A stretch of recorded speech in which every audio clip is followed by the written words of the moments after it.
بسم اللہ الرحمن الرحیم السلام علیکم۔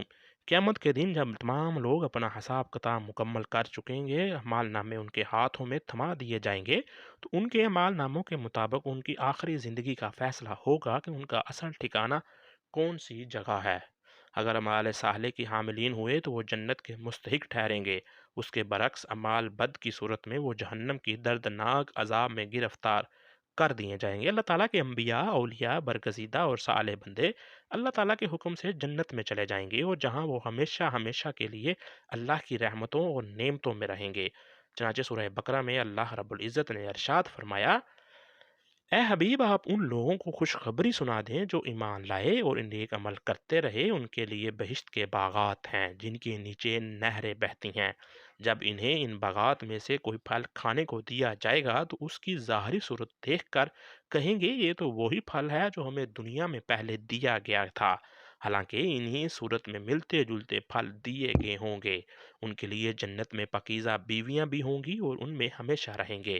اس طرح اہل جنت کے لیے جنت میں موجود نعمتوں کا تذکرہ کرتے ہوئے اللہ رب العزت نے ایک اور مقام پر فرمایا: یہ وہ لوگ ہیں جو ہماری آیتوں پر ایمان لائے اور ہمیشہ ہمارے تابع فرما رہے، تم اور تمہارے ساتھ جڑے رہنے والے ساتھی سب جنت میں داخل ہو جاؤ۔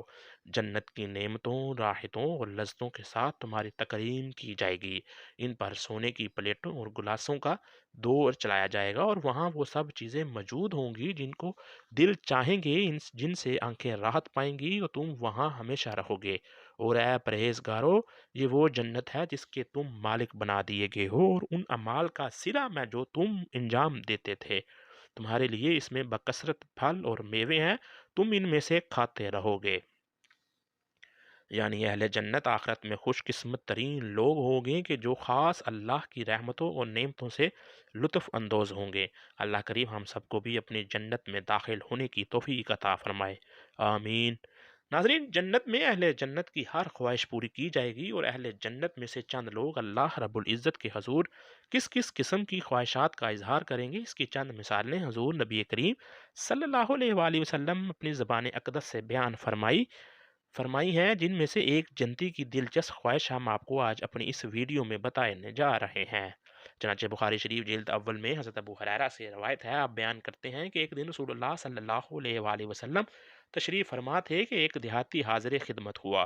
اس وقت حضور اقدس صلی اللہ علیہ وآلہ وسلم یہ بیان فرما رہے تھے کہ جنت میں ایک جنتی اپنے رب سے کھیتی کرنے کی اجازت طلب کرے گا۔ اللہ تعالیٰ اس سے فرمائے گا: کیا تم اس حال میں خوش نہیں ہو کہ تم جو چاہتے ہو وہ تمہیں ملتا ہے؟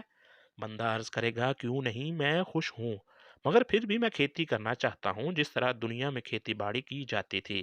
اللہ تعالیٰ اس کو اجازت عطا فرمائے گا، اور بس وہ شخص جنت میں اپنی خواہش کے مطابق جو چاہے گا بیج بوئے گا، پلک جھپکنے میں وہ فصل اگ کر تیار ہو جائے گی اور کاٹ لی بھی جائے گی، اور اس کھیت کی پیداوار پہاڑوں کے برابر ہوگی۔ اب اللہ تعالیٰ اس بندے کو مخاطب کرتے ہوئے فرمائے گا: اسے، یعنی اس فصل کی پیداوار کو جو پہاڑوں کے برابر ہے، لے لے، تیرا پیٹ کوئی چیز نہیں بھر سکتی۔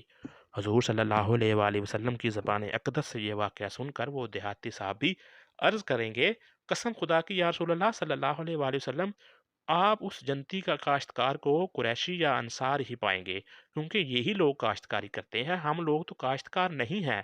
حضرت ابو ہریرہ رضی اللہ تعالیٰ عنہ بیان کرتے ہیں، اس دیہاتی صحابی کی یہ بات سن کر رسول اللہ ہنس دیے۔